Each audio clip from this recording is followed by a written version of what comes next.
ইরানের উপর হামলা বা শীর্ষ নেতৃত্বের গুপ্ত হত্যা ঠেকাতে এক নজিরবিহীন উত্তরাধিকার পরিকল্পনা ঘোষণা করেছেন দেশটির সর্বোচ্চ নেতা আয়াতুল্লাহ আলী খামেনি।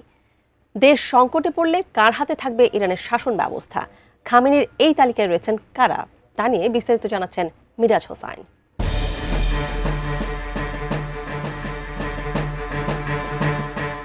মধ্যপ্রাচ্যের ভূ রাজনীতিতে চরম উত্তেজনার মাঝে বড় ধরনের সাংগঠনিক পরিবর্তনের পথে হাঁটছে ইরান। গত রবিবার নিউ ইয়র্ক টাইমসের এক প্রতিবেদনে এমন তথ্যও জানানো হয়েছে। প্রতিবেদনটিতে বলা হয়, তেহরানের শাসন ব্যবস্থা সুরক্ষিত রাখতে বেশ কিছু নির্দেশনা জারি করেছেন দেশটির সর্বোচ্চ নেতা আয়াতুল্লাহ আলী খামেনি। খামেনির নির্দেশনা অনুযায়ী তার নিয়োগ দেওয়া সামরিক ও সরকারি পদক্ষেপগুলোর জন্য 4 স্তরের উত্তরাধিকার পরিকল্পনা করা হয়েছে। অর্থাৎ কোনো কর্মকর্তা নিহত হলে তারপর ধাপে ধাপে কোন 4 জন নিয়োগ পাবেন তাও ঠিক করা হয়েছে। এছাড়া উচ্চপদস্থ কর্মকর্তাদেরও নিজেদের অন্তত 4 জন উত্তরসূরির নাম ঠিক করে রাখার জন্য নির্দেশনা দেওয়া হয়েছে।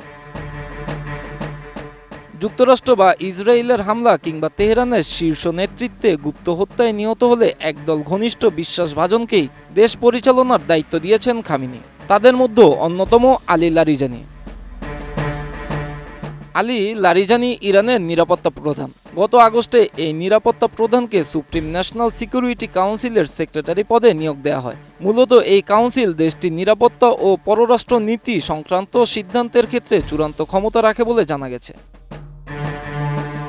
গত বছর জুনে ইসরায়েলের সঙ্গে 12 দিন ধরে চলা সংঘাতের সময় খামেনি তার সম্ভাব্য উত্তরসূরি হিসেবে 3 জনের নাম ঘোষণা করেছিলেন, তবে তাদের নাম কখনো জনসম্মুখে প্রকাশ করা হয়নি। RICL TMX, যুগের পর যুগ স্থাপনা থাকে মজবুত।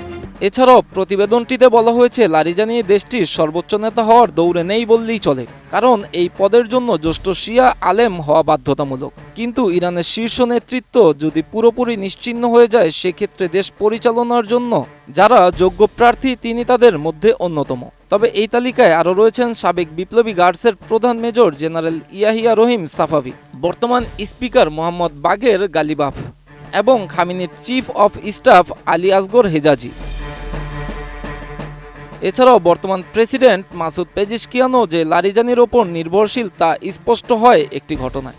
মার্কিন দূত স্টিভ উইটকফের সঙ্গে যোগাযোগের অনুমতি চাইলে খামেনি বা প্রেসিডেন্টের বদলে লারিজানির কাছে অনুমতি নিতে বলা হয় পররাষ্ট্রমন্ত্রী আব্বাস আরাকচিকে।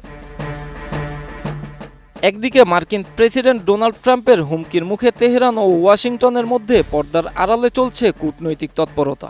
খামেনি সরাসরি ট্রাম্পকে সতর্ক করে বলেছেন, ইসলামিক প্রজাতন্ত্রকে ধ্বংস করা সম্ভব নয়। এখন দেখার বিষয় খামেনির এই মাস্টার প্ল্যান সম্ভাব্য বিদেশি আগ্রাসন রুখতে কতটা কার্যকর হয়।